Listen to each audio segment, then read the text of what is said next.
Merci, Dr. Hébert. Merci, Mme Marois. J'invite maintenant Marie Barrette, attachée de presse de la Première ministre, à venir animer la période des questions.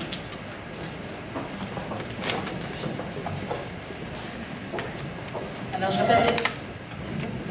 je rappelle que la période des questions est réservée exclusivement aux médias. On va débuter en français, par la suite en anglais. Ce sera une question et une sous-question sur le sujet. Et il y a des micros de chaque côté de la salle. J'invite les journalistes à s'y rendre. Je commence par M. Louis Lacroix. Bonjour, Mme Marois, M. Hébert. Sur le financement, bon, je comprends qu'il faut ajouter des sous dans la caisse. Si on choisit la première option dont vous avez parlé, c'est-à-dire celle de refiler, comme vous dites, aux prochaines générations, est-ce que ça se ferait, par exemple, par le biais d'une cotisation? Quand on pense à une assurance autonomie, on pense immédiatement à cotisation. Et si oui, sous quelle forme ça pourrait se faire, M. Hébert, Mme Marois? Alors, ce sera à décider. Je pense que le débat est ouvert.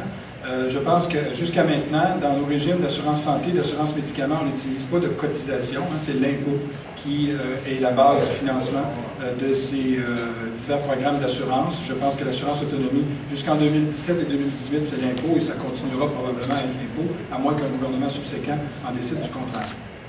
Donc, et si on choisit l'autre option, c'est-à-dire de capitaliser, on le fait de quelle façon? Alors là, tous les moyens sont ouverts et on peut entendre les différentes suggestions qui vont nous être faites. Alors, on peut soit avoir un impôt supplémentaire, soit avoir une cotisation employeur-employé, soit utiliser d'autres moyens, et ça, c'est ouvert, actuellement.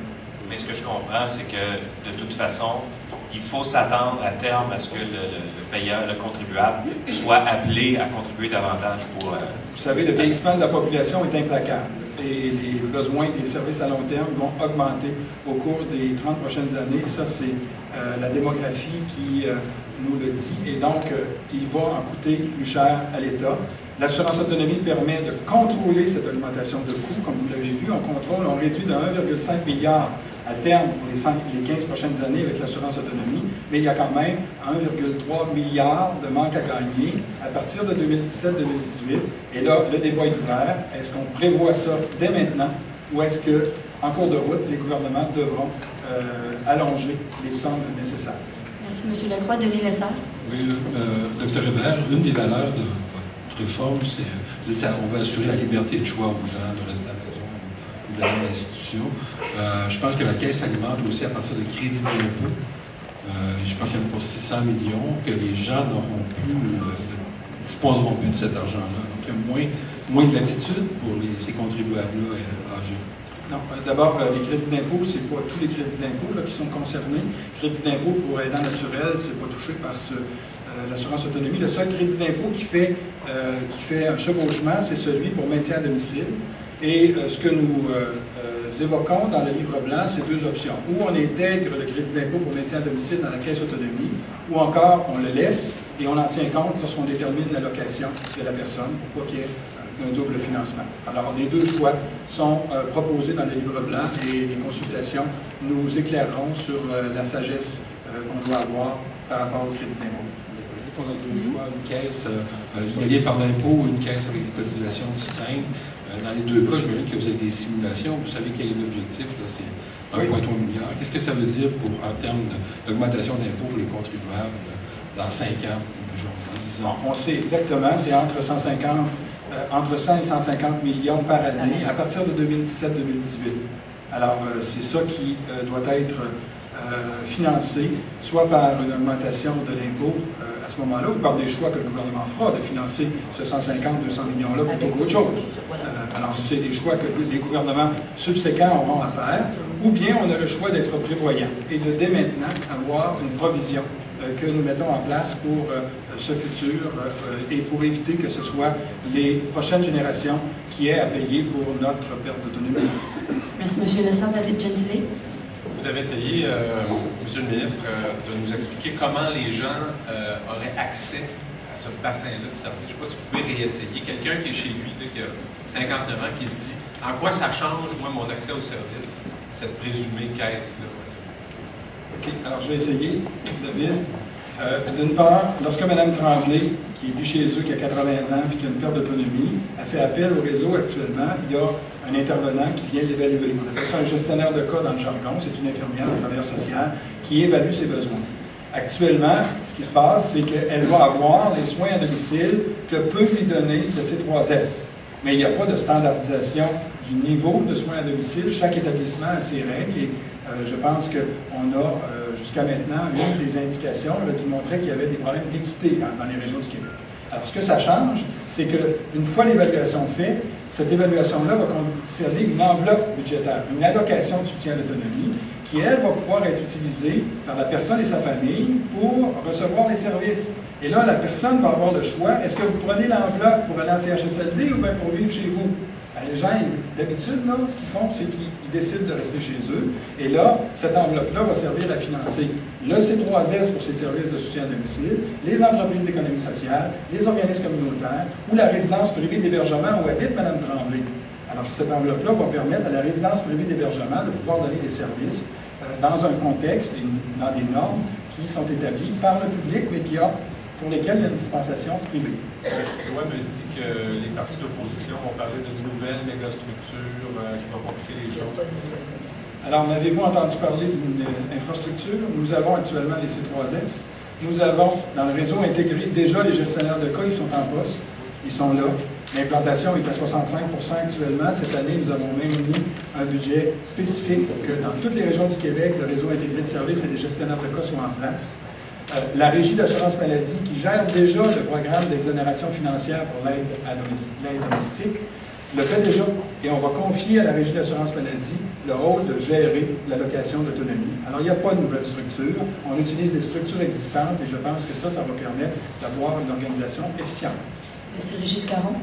Bonjour Mme Marois, bonjour M. Hébert. Les décaissements qui vont être remis aux bénéficiaires, les allocations dont vous parliez tantôt, M. Hébert, l'argent va venir d'où? La caisse d'assurance, l'impôt ou les deux, et dans quelle proportion? Pour l'instant, c'est complètement par l'impôt. Alors, actuellement, le 500 millions que le gouvernement s'est engagé à ajouter dans les soins à domicile, il vient du budget annuel du gouvernement, il vient de l'impôt. L'argent n'ira pas directement dans les mains de la personne. On ne veut pas faire une allocation en espèces, comme certains pays l'ont fait, l'Allemagne, l'Italie. En Italie, on appelle, ça a même créé tout un marché noir. Les gens reçoivent un chèque, engagent des gens en dessous de la table. Il y a tout un marché noir qu'on appelle les badenti. En Italie, ils portent même un nom. Donc, ils prodiguent des soins au marché au noir, sans qu'on ait aucun contrôle de qualité. On ne veut pas ça. On ne veut pas ça.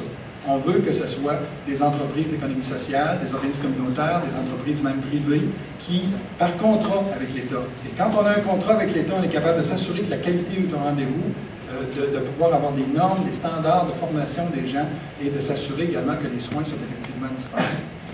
Maintenant, une fois que la caisse sera créée, je présume qu'il y a de l'argent qui va être puisé là aussi. L'argent vient de là. C'est-à-dire que la caisse, on prend l'argent qui est actuellement au ministère de la Santé et des Services sociaux et on le sécurise dans une caisse qui ne servira pas à d'autres choses. Alors, je pose ma question autrement. Les usagers vont payer combien? Ça, actuellement, les usagers payent pour, par exemple, le maintien à domicile, le crédit d'impôt de maintien à domicile, il y a une contribution d'usagers. Et actuellement, les usagers sont responsables de 85% des coûts en soutien à domicile. L'État ne fournit que 15% des services. Il faut réaliser ça actuellement. Alors, on n'ira pas financer 100% des services. Et si on peut atteindre 40-45%, je pense que ce sera un pas extrêmement important pour aider les personnes âgées. Est-ce qu'il y a des dépenses fiscales qui pourraient être basculées dans la caisse, par exemple, crédit d'impôt sur un domicile? Alors, comme je répondais à votre collègue Denis Lessard tout à l'heure, c'est une option qui est proposée dans le livre blanc, ou bien on bascule carrément le crédit d'impôt pour maintien à domicile dans la caisse autonomie, ou bien on la laisse indépendante, mais on va tenir compte de ce crédit d'impôt-là lorsqu'on va établir l'allocation pour ne pas financer deux fois la même chose. M. Caron? Juste une petite précision aussi par rapport à ce que disait Régent. La contribution des usagers, elle sera bien sûr basée sur les revenus disponibles. Moins on aura de moyens, moins on contribuera. Évidemment, plus on aura de moyens, plus on contribuera pour la partie où le citoyen sera amené à contribuer. C'est Véronique Prince. C'est ça, pour faire suite un petit peu à la question de mon collègue, est-ce qu'il y a une révision de la contribution des résidents en CHSLD qui pourrait survenir, une hausse des tarifs? Suite au rapport du vérificateur général de juin dernier, nous avons mis en place un comité qui analyse la contribution de l'usager hébergé. Vous savez que c'est une contribution qui n'a pas été revisée depuis plusieurs décennies.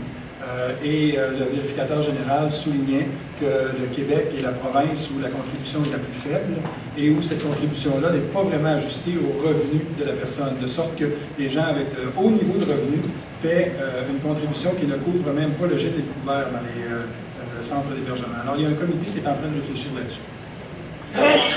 Dans vos prévisions, combien de lits d'hôpitaux pensez-vous être capable de libérer avec cette assurance autonomie? Actuellement, bon an, mal an, et chaque jour, là, il y a entre 800 et 1100 lits d'hôpitaux qui sont occupés par des personnes âgées qui ont terminé leurs soins actifs et qui attendent d'avoir une place en CHSLD. Alors, ces lits-là pourraient être libérés si on est capable d'offrir des soins à domicile, donc d'avoir une vraie option, si on est capable de développer des ressources intermédiaires et si on est capable, ce faisant, de libérer la pression sur les CHSLD pour que les gens pour qui il n'y a pas d'autre option puissent être orientés rapidement. Merci. Monsieur, pourriez-vous vous identifier? Oui, Pierre Pelchot du Journal Le Soleil. Merci. Bonjour Mme Marois, bonjour Dr. Hébert. Vous savez comme moi qu'on entend parler souvent des listes d'attente dans les CHSLD pour le maintien à domicile dans les CLSC aussi. Avec l'assurance autonomie, il y a des gens qui vont écouter ça et ils vont se dire, je vais avoir finalement une place un jour dans un CHSLD ou un meilleur service à domicile. Qu'est-ce que vous leur dites aujourd'hui? Est-ce que l'assurance autonomie a la réponse à ça dans quelques jours? Je leur dis oui. Vous aurez une place en CHSLD parce que si ça devient la seule option pour vous, le CHSLD va être en mesure de répondre à vos besoins parce que les gens, il y a 35 des gens qui rentrent en CHSLD dans la région de Québec. On est dans la région de Québec, là. 35 des gens rentrent en CHSLD et ils n'ont pas les critères pour rentrer en CHSLD. S'il y avait des ressources intermédiaires, s'il y avait des soins à domicile, ils iraient ailleurs. Alors, ces 35 %-là, c'est les gens qui sont sur la liste d'attente actuellement. Alors, vous voyez tout de suite qu'on va ajouter à la fluidité du système. Et si vous êtes sceptique, je vous dirais que les régions au Québec qui ont fait ce virage-là n'ont presque plus de liste d'attente. Je pourrais vous mentionner la région d'Estrie, que je connais bien. D'accord. Donc, est-ce que avez-vous une échéance pour cet aspect-là? J'ai une autre question sur vos... Alors, nous implantons l'assurance autonomie au cours des 3 prochaines années. On va être implanté en vitesse de croisière au bout de 3 ans. C'est ça notre échéancier. Les graphiques, la ligne rouge, c'est les coûts plus élevés avec le système actuel. Est-ce que ça veut dire qu'il y a comme une baisse de dépenses, mais est-ce qu'il y a une baisse de service par la même occasion pour quelqu'un qui ne sait pas trop familier avec ça? Il y a une hausse dramatique. Comment est-ce qu'on fait ça? Hein? Comment on fait une hausse de service en diminuant les coûts? Mais non, mais il n'y a pas une hausse de service en diminuant les coûts. Au lieu d'utiliser une ressource d'hébergement qui coûte 90 000 $ par année, on utilise des soins à domicile qui, en moyenne, en font entre 20 et 30 000 $. Et là, alors, les soins à domicile, là, c'est ce que les gens veulent, c'est ce qui coûte moins cher. Alors, pourquoi on ne les fait pas? C'est parce qu'on n'a pas un mécanisme comme l'allocation de soutien à l'autonomie qui nous permet de donner aux gens un véritable choix, et c'est ça qu'on est produit avec l'assurance autonomie. Merci. Patrice Bergeron. Patrice Bonjour, Bergeron. Dr. Hébert. On comprend donc que vous allez augmenter pour les 5 prochaines années de 100 millions l'argent qui va être dévolu pour les soins à domicile. Dites-moi, est-ce qu'au bout des 5 ans, est-ce que ça veut dire qu'il va y avoir des croissances du financement de l'argent qui va être consacré, par exemple, aux institutions comme le CHSLD, etc.? Est-ce qu'il va y avoir une baisse de leur budget à eux parce que vous allez mettre plus d'argent dans les soins à domicile? Non, parce que ce qu'il faut comprendre, c'est lorsqu'on privilégie le maintien à domicile, on a moins besoin du CHSLD. Donc, le parc de lits en CHSLD que nous avons, avec un ajustement, on a annoncé 800 places de plus, avec un ajustement à la marge, le parc de lits va être adéquat pour répondre aux besoins des vraies personnes qui ont besoin de CHSLD. Cet investissement-là en soins à domicile permet de transférer, en fait, de donner une option aux gens d'utiliser la solution du domicile plutôt que la solution institutionnelle, et il est là le contrôle des coûts. Mais donc, la solution institutionnelle aura moins d'argent, donc, qui compte. Elle va en avoir autant, mais sa croissance va être beaucoup plus lente, sinon inexistante. La croissance va aller au domicile. Merci. Robert Dutrisac. Oui, le gouvernement a toujours, je crois, l'ambition de réduire à zéro la taxe santé. Est-ce que ce n'est pas incompatible avec les besoins financiers de la Caisse de... Alors, pour l'instant, nous gardons le cap sur la revision que nous avons faite de la taxe santé. Il y a près de 3 millions de personnes au Québec qui ont vu soit la taxe réduite ou complètement annulée, au profit évidemment ou des gens qui ont des revenus plus élevés, à compter de 100 000 $ et qui paient ce que l'on a économisé pour la classe moyenne et pour les gens à très bas revenus. pour l'instant, nous n'avons pas l'intention de reprendre le débat sur la taxe santé. Nous avons modifié et modulé les contributions en fonction des revenus parce que nous croyions que c'était complètement injuste la façon dont on avait procédé sous l'ancien gouvernement. Alors, les sommes qui viendront par l'impôt sur un mode plus progressif, à cause des changements que nous avons apportés, ne sont pas pour l'instant remis en question et nous n'avons pas l'intention à court terme de revenir sur cette question. Maintenant, par rapport aux projections qu'on voit, 100-150 millions de dollars de plus par année en soins à domicile, ça tient compte de l'augmentation de l'offre, donc de l'utilisation des soins à domicile, de l'augmentation de la clientèle également. Oui. Donc un système où il va y avoir beaucoup plus de soins à domicile de fait. Est-ce que ça tient compte aussi des économies, pas juste dans les CHSLD, mais aussi dans les hôpitaux? Dans les urgences?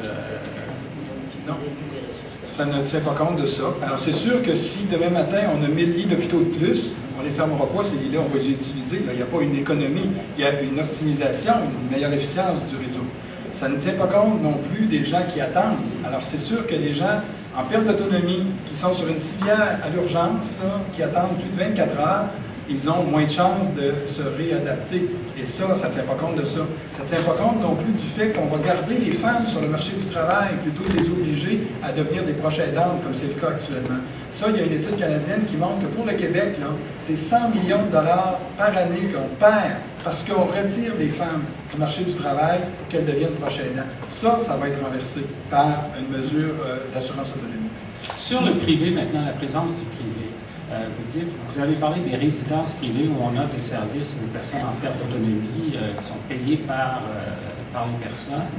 Et vous avez aussi parlé des services des groupes communautaires et des entreprises sans but lucratif.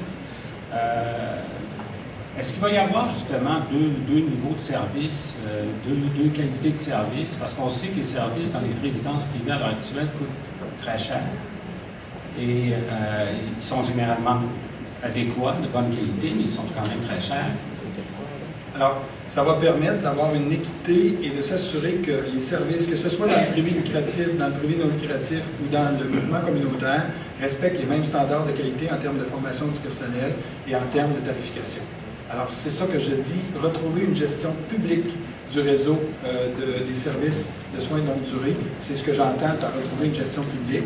Les prestataires peuvent être privés lucratifs, privés non lucratifs ou bien des prestataires publics ou communautaires. Mais la gestion et le financement demeurent publics. Merci. Michel Pepin? Oui, bonjour Madame la Première ministre. Bonjour Monsieur le ministre. Bon, ça fait 25 ou 30 ans qu'on entend quand même parler de l'idée qu'on est mieux de soigner les gens à domicile que dans des institutions, lorsque cela est possible, évidemment. Et à cet égard-là, ce n'est pas de votre faute, là, vous arrivez. Mais merci de le reconnaître. Est-ce que vous parlez d'une capitalisation au moins partielle? Est-ce qu'on n'arrive pas très tard dans le processus pour parvenir, je comprends que c'est un petit peu actuariel, là, pour parvenir à faire une capitalisation qui a du bon sens? À partir du moment où on se met en contrôle de la progression des coûts, parce qu'on offre le bon service au bon endroit, et qu'on sait que le premier choix des personnes, c'est les soins, ce sont les services et les soins à domicile, déjà, et les courbes le montrent, déjà on réduit considérablement les coûts. Ça, c'est une première chose. Donc, il y a une progression, mais une progression qui est moins élevée.